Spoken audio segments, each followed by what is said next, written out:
Hello guys, म चाहिँ school जाँदैछु। मैले पढेको स्कुल हेर्नको लागि कस्तो छ भनेर लगभग मैले पढेको नै 13-14 वर्ष भयो होला छाडेको स्कुल है।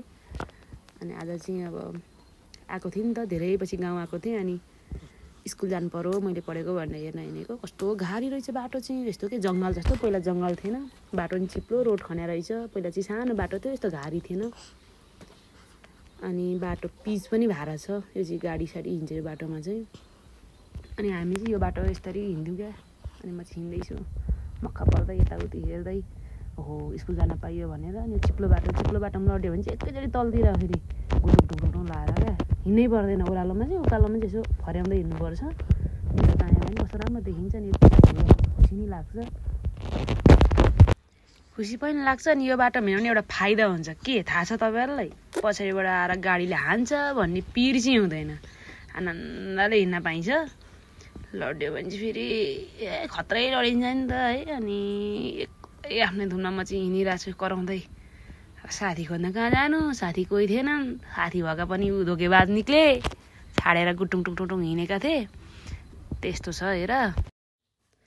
अनि बाटोहरू पनि पिच भइसकेको रहेछ। अनि यसो यताउति हेर्दैछु म होइन, सबैतिर हेरेँ। घरहरू पनि कस्तो पातालो भएको भुइँचालो पछि त घारी, कति घारी। हाम्रो पालामा यस्तो धेरै घारी थिएन, धेरै घारी भन्छ। अनि यहाँनिर चाहिँ एउटा काफलको रुख थियो है। अनि काफल चोर्थ्यौँ स्कुल जाँदा, त्यो दाइले कति कुट्ने। अनि यो चाहिँ हाम्रो खोलो बाटो, स्कुलमा पानी आयो बाटो तर्नै नसकिने क्या।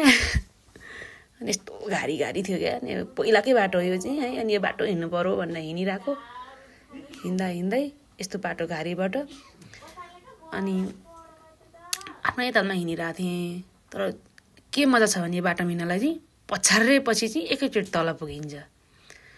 अनि हिँड्दा त्यही माथि पनि लडिहालेँ, आफू लेउ लागेको रहेछ कि। अनि स्कुल मनतिर हो यो चाहिँ। म स्कुलमा पुग्न लागेँ। अनि मैले यहाँबाट चाहिँ त्यसो भनेर स्कुल देखाएँ है। यहाँबाट 5 मिनटमा पुगिन्छ स्कुल। यताउति जम्कभेट हुने ठाउँ हो यो चाहिँ। अनि अहिले चाहिँ यसो घुमाइदिइरहेको छ। यो चाहिँ बिल्डिङहरू बनेछ अहिले चाहिँ। पहिले सानो छाप्रो थियो है, हामी पढ्दाखेरि त घरहरू पनि। अहिले मान्छेहरूले चाहिँ सबै बनाएछन्। अनि चाहिँ दसैँको पिङ अझै निकालेर हिँड्छ। यसो भिडियो चाहिँ सानो नानीहरू पनि रहेछन्, नानीहरू लल्ला भन्दैछ नि। यो चाहिँ हाम्रो स्कुलको ग्राउन्ड हो। फाइनल्ली म चाहिँ स्कुलमा आइपुगेँ गाइजहरू। यो चाहिँ हाम्रो स्कुलको ग्राउन्ड। अनि स्कुलको बिल्डिङ हामी पढ्दाखेरि त सानो जस्ताको थियो कि, छुप्रो आई मिन के भन्छ, सानो झुप्रा थिए।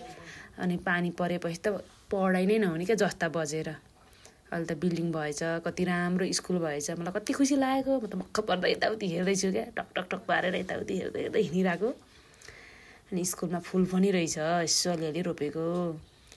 अनि हाम्रो स्कुलको नाम चाहिँ सत्येश्वर माध्यमिक विद्यालय, टक्क खिचिहालेको। नि कस्तो राम्रो बनाएको क्या। अनि यता हामी पढेको चाहिँ सानो छाप्राहरू चाहिँ भत्काएको रहेछ, खारेको रहेछ। ग्राउन्ड चाहिँ ठुलो के हाम्रो यो स्कुलभरिमा, दोलखा जिल्लाको पौटी गाविसको स्कुलभरिमा ठुलो ग्राउन्ड भएको चाहिँ हाम्रो स्कुल थियो। म चाहिँ भक्क पर्दै वाउ भन्दै नाच्दैछु त्यहाँ। हाउ खुसी क्या, यति खुसी कि है, पुटुङ हिँड्दैछु।